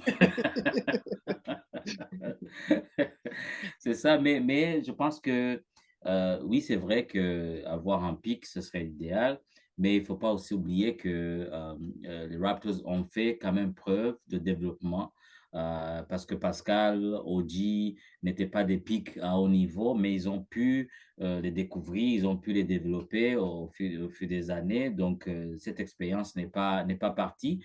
Donc, il y a moyen d'avoir, même Norman Powell, c'était pas vraiment en pic, mais ils ont pu le développer. Donc, on a parlé de l'importance d'avoir les Nano 5. Donc, moi, c'est beaucoup plus le développement cet été, de pouvoir se donner du temps et puis d'avoir une équipe sûre qu'on va avoir l'année prochaine, sûre qu'on va développer. C'est sûr que, comme a dit Alex, Bruce Brown et Chris Boucher ne sont pas probablement dans l'effectif, mais le développement. Et puis, s'ils peuvent décrocher quelqu'un, Masai peut sortir quelqu'un je ne sais pas où, de la Serbie, du Cameroun ou de la France, quelqu'un qu'ils ont déjà observé depuis longtemps, que nous, on n'est pas au courant. Ça pourrait être ça, mais développement, c'est vraiment ce que j'aimerais voir l'été et puis espérer de bons résultats la saison prochaine. Bah, je vais conclure avec. En tout cas, il y a des profils francophones qui répondraient parfaitement aux besoins des Raptors, selon moi. Alors, si par bonheur, on arrive à la loterie à avoir dans le top 2, on a à la fois Rizaché et Sarr qui répondraient à des besoins sur le poste de pivot et sur le poste 3 de joueurs bons défensivement, capables de tirer de loin et avec Rizaché un potentiel de faire plus. Il y a Salin qui est dans le même profil sur l'aile également. Et moi, grâce à Envergure, j'ai découvert Yves Missy, Camerounais qui joue au basket que depuis 3 ans et dont les scouts commencent à s'émoustiller parce que ça ressemble fort à ce que Joel Embiid était au début. On va pas dire qu'il va devenir Joel Embiid, mais comme tu le disais, Patrick, c'est vrai que les Raptors ont montré qu'ils étaient capables, parce qu'ils ont encore un pic de Indiana un peu plus bas et celui de Détroit au deuxième tour. Donc ils ont montré qu'ils sont capables d'aller chercher des profils que l'on n'attend pas, même s'il y a eu un peu moins de réussite ces derniers temps. Malheureusement, on a une pensée pour Christian Coloco qui aurait dû être ce backup pivot, protecteur de cercle et qui avait un petit potentiel pour tirer de loin.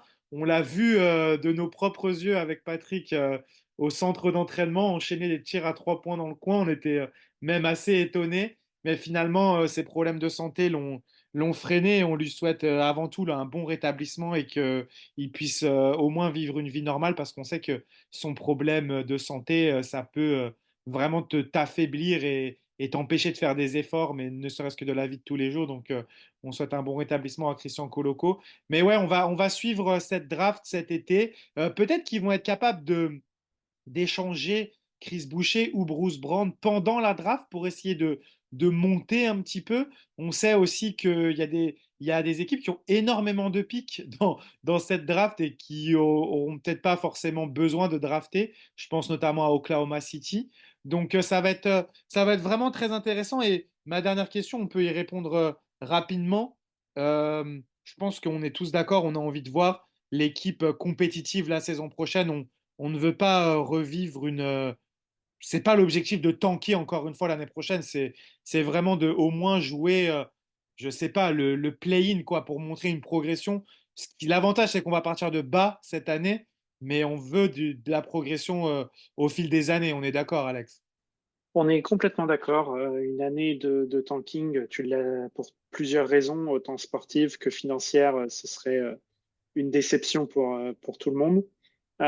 Maintenant, pour revenir sur le développement, j'ai tendance à penser que si on veut ne pas tanker l'année prochaine, il faut du talent. Et du talent, tu l'as moins en 24 qu'en 4 ou 5, quoi. Donc, pour revenir sur les exemples, Pascal Siakam, Moji Anunoby, Norman Powell, ils se sont développés dans une équipe qui allait en playoff, qui passait des tours et qui progressait et qui était C'est vrai. dans une dynamique positive. Aujourd'hui, le développement semble quand même beaucoup moins efficace. Il n'y a pas de leader clair, il n'y a pas d'exemple clair. C'est peut-être un peu plus risqué de parler de développement maintenant. J'ai tendance à dire que là, il faut du talent, en fait. Si on est dans une reconstruction, il faut du talent. Ouais, tu fais bien de le souligner. C'est vrai que Siakam, OG, Norman, Fred, en fait, ils ont grandi en étant les backups d'une équipe très forte titulaire. Ils ont développé le bench mob et tout ça, c'était avec une Je parle d'exemple et je parle de motivation aussi. Je veux dire, Fred VanVleet, il avait la motivation de dire, OK, l'objectif, c'est de dépasser Kyle Lowry. Pascal Siakam, l'objectif, c'était de dépasser Serge Ibaka. Et c'est des barres qui sont mises hautes, mais qui encouragent aussi au développement et au développement rapide. Et aujourd'hui, la concurrence, elle est quand même relativement faible. Donc, le développement, je sais pas, je suis moins emballé par une question de dire on prend un joueur hors du top 20, mais vous inquiétez pas, dans 3 ans, ce sera un joueur de ouf. Je pense qu'on n'en est pas encore là, en fait. Mhm. Je suis d'accord, je suis vraiment d'accord parce que quand on avait donc tout ce beau monde en développement, on avait quand même une équipe qui passait au playoff. On avait DeMar DeRozan, on avait Kyle Lowry et les autres. Mais c'est vrai, c'est vrai. Donc, ça va être, ça va être un défi différent. Ça va être un défi différent, mais effectivement, le talent il en faut. Et puis le reste, ça va être le développement. Tu as tout à fait raison. Ouais, c'est un bon point qu'a souligné Alex parce que aujourd'hui, Grady Dick qui doit se battre pour passer devant qui? Au final, Gary Trent Jr. qui est irrégulier et peut-être même devant plus personne à la fin de la saison si Gary part. Et on peut se poser la même question pour énormément de joueurs. Ochai Agbaji, c'est qui veut dépasser? La barre, elle n'est pas placée très haute et comme tu le disais, Alex, c'est très très pertinent. Les objectifs de prendre la place de quelqu'un sont moins élevés. C'est peut-être plus facile, entre guillemets, de prétendre à une place de titulaire, mais au final, ça attire pas les joueurs qui veulent se développer vers le haut. Et ouais, c'était très pertinent.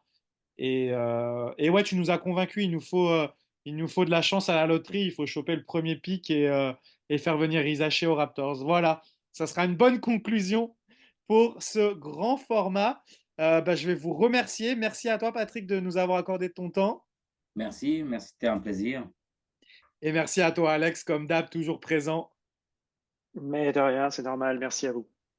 On va vous souhaiter à tous une très bonne journée et bien sûr, on va se retrouver, je pense, d'ici la fin de la semaine prochaine. On va reprendre les hebdomadaires. On va laisser un peu le temps de digérer celui-là qui va être assez long. Et on va se laisser, on le rappelle, ce soir, au moment où l'on parle, ce sera le match contre les Nets de Brooklyn, mais au moment où vous écouterez ce podcast, il sera déjà passé et vous serez déjà tourné vers le match contre les Hawks d'Atlanta. Merci à tous et comme on dit toujours quand on se quitte, let's go Let's go Raptors! Raptors! Raptors. Lowry for three. Bang!